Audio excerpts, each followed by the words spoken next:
आप जानते हैं, कुछ लोग बाहर जाते हैं क्योंकि वो फिट रहना चाहते हैं, कुछ लोगों को स्पोर्ट्स पसंद होता है और बाकी मेरी तरह जो लोगों के पीछे रहना पसंद करते हैं। लेकिन मुझे पता है कि आप में से कई लोग समझ सकते हैं। पेंडेमिक के दौरान मैं लंबे वक्त तक अकेला रह रहा था। अकेला रहना दुखी कर देता है और सच कहूं तो मैं अपना घर छोड़ने से बहुत डरता था। आजकल मैंने कई फ्रेंड्स बना लिए हैं और मैं अच्छे से सेटल हो गया हूं। लेकिन दोस्त हो या ना हो, बस कोई एक चीज है जिसको मैं एंजॉय करता हूं, वो है लोगों के बीच रहना। मेरी फेवरेट एक्सरसाइजेज में से एक पार्क में रनिंग करना है।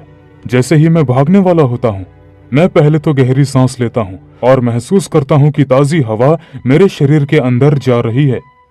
मैं बस रनिंग करता रहता हूँ और दूसरे लोगों को अपनी लाइफ एंजॉय करते हुए देखता हूँ। मैं चौराहे से दौड़ता हुआ एक अलग इंसान हूँ। मैं किसी फिल्म में असिस्टेंट रोल प्ले करने वाला एक कैरेक्टर लगता हूँ, लेकिन एक दिन मैं एक डरावनी फिल्म की रहस्यमयी आवाज में मेन कैरेक्टर्स बन गया। मैं हर दिन की तरह रनिंग कर रहा था। तभी मैंने देखा कि एक लड़की मेरा पीछा कर रही थी। पहले पहले तो मुझे ये अजीब लगा। ये लड़की भी बाकी लड़कियों की तरह ही थी। वो बिल्कुल नॉर्मल लग रही थी। इसमें कुछ भी अलग नहीं था, ना कुछ अच्छा ना ही बुरा। लेकिन जैसे जैसे वक्त बीतता गया, मुझे बार बार महसूस होने लगा कि कुछ गलत है। मुझे नहीं पता कि मैं इसे कैसे समझाऊं, लेकिन उसकी आंखों में कुछ ऐसा था जिससे मुझे बुरा फील हुआ। जैसे मेरा एक हिस्सा चिल्ला रहा था कि मुझे इस लड़की से दूर रहना है। अपने मन की बात सुनते हुए मैं दूर चला गया। मुझे हैरानी हुई क्योंकि उसने मुझ तक पहुंचने की कोशिश नहीं की। मेरा मतलब है वो मुझे घूरती रही, लेकिन बहुत दूर से। मैं परेशान हो गया, तेजी से आगे जाने लगा और लाइन के एंड तक दौड़ता रहा। और मैं बीच बीच में ये देखने के लिए मुड़ा कि क्या वो मेरे पीछे है। वो अजीब लड़की जो मुझे घूरना बंद नहीं कर पा रही थी, वो धीरे धीरे मेरी नजरों से ओझल हो गई। इस पल मुझे लगा कि शायद मैंने कुछ ज्यादा ही बढ़ा चढ़ाकर सोच लिया है कि एक लड़की के दौड़ने और मुझे घूरने में मैं इतना डर गया था। मैं अपनी सोच में डूबा हुआ था, बस दौड़ रहा था कि अचानक मुझे लगा कि मैं किसी से टकरा गया हूं। जैसे ही मैं पीछे मुड़ा, मैंने देखा कि सामने वाली लड़की मेरे पीछे थी, अपने जूते के लेसेस बांधने के लिए नीचे झुक रही थी, लेकिन फिर भी चेहरे पर एक बड़ी स्माइल के साथ वो मेरी तरफ देख रही थी। मुझे फिर से डर लगने लगा। मैं बाहर निकलने के लिए दरवाजे की डायरेक्शन में दौड़ा। बिना किसी कारण के मेरा पैर भी चल रहा था। ऐसा लग रहा था कि मानो मुझे कोई चीज चुभ गई हो। कुछ ही सेकंड्स में मैं और नहीं दौड़ सका और जमीन पर गिर पड़ा। लोग मेरे पास आकर मुझे देखने लगे, लेकिन मैं कुछ नहीं बोल सका। तभी वो लड़की मेरे पास आई और सभी को बताया कि वो मेरी गर्लफ्रेंड है और कहा कि मैं कभी कभी बीमार हो जाता हूँ। उसके अंदर सुपर नेचुरल पावर्स थी और उसने मुझे अपने कंधों पर उठा लिया और चौराहे से बाहर ले गई। मैं अपने शरीर को महसूस नहीं कर पा रहा था, लेकिन मेरे साथ जो कुछ भी हो रहा था उससे मैं पूरी तरह से वाकिफ था। लड़की मुझे गली में ले गई। जब वो ऐसा कर रही थी तो मैं उसे जोर जोर से हंसते हुए सुन सकता था, जैसे कि वो छोटी बच्ची हो जिसने कोई बुरा काम किया है।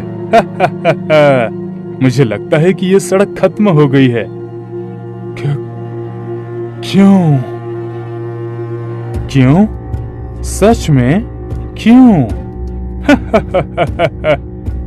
ये बहुत फनी है। हाँ? तुम्हें सच में लगता है कि मुझे तुम्हें हर्ट करने के लिए किसी बहाने की जरूरत है? क्या तुम्हें लगता है कि मेरा कोई सीक्रेट टारगेट है? तुम्हारे साथ कोई बदला, कोई भयानक प्लान या कोई रिचुअल? तुम बहुत सारी फिल्में देखते हो और मुझे किसी को हर्ट करने के लिए किसी वजह की जरूरत नहीं है। तुम कोई स्पेशल नहीं हो, तुम पहले भी नहीं हो और तुम आखिरी भी नहीं हो। प्लीज मत करो। वो ग्रीन लाइट पर उन कारों से बचते हुए सड़क पार कर गई। उसे कोई डर नहीं था कि कोई कार उसे कुचल देगी। तुम जानते हो, मरने से पहले हर कोई सोचता है कि उसकी मौत का कुछ मतलब होगा या कुछ स्पेशल होगा। मौत सिर्फ यही नहीं है। अगर तुम सोच रहे हो तो मैं बता दूं कि तुम्हारी मौत भी किसी अजनबी के हाथों होगी। कोई ऐसा इंसान जो बिना किसी कारण के तुमको नुकसान पहुंचाना चाहता है। तुम मेरे लिए कोई मायने नहीं रखते हो और तुम्हारी मौत भी कोइंसिडेंटली ही होगी। मैं चाहती हूं कि तुम अपने जीवन के आखिरी क्षणों में बस यही सोचो।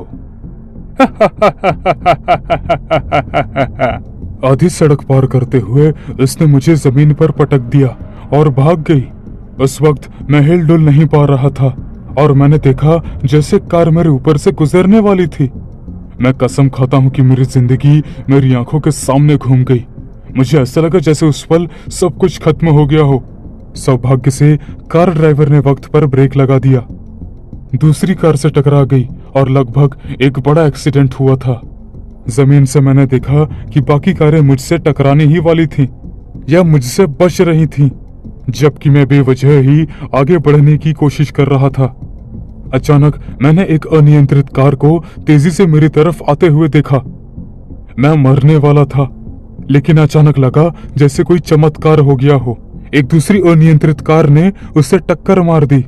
इस पल मुझे एहसास हुआ कि एक्सीडेंट खत्म हो गया था और कारों का आना बंद हो गया था। मैं सेफ था।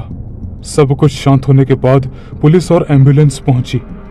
हॉस्पिटल में उन्हें पता चला कि किसी ने मुझे एक शक्तिशाली ट्रेवलाइजर का इंजेक्शन लगाया था। ऐसी डोज का लोग चिड़ियाघरों में यूज करते हैं, लेकिन अगर उस औरत ने मुझे हेवी डोज का इंजेक्शन लगाया होता तो मेरी मौत भी हो सकती थी।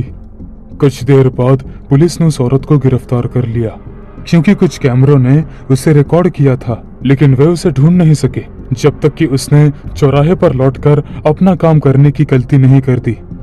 इसके तुरंत बाद उसे बाकी लोगों की हत्या के आरोप में गिरफ्तार कर लिया गया। उसने बस अपना अपराध कबूल कर लिया। उसने उन्हें छुपाने की कोशिश भी नहीं की। उसके इरादे कभी पता नहीं चले। जब भी कोई उससे पूछता है तो वो यही कहती है कि उसने ऐसा इसलिए किया क्योंकि उसे मजा आता था।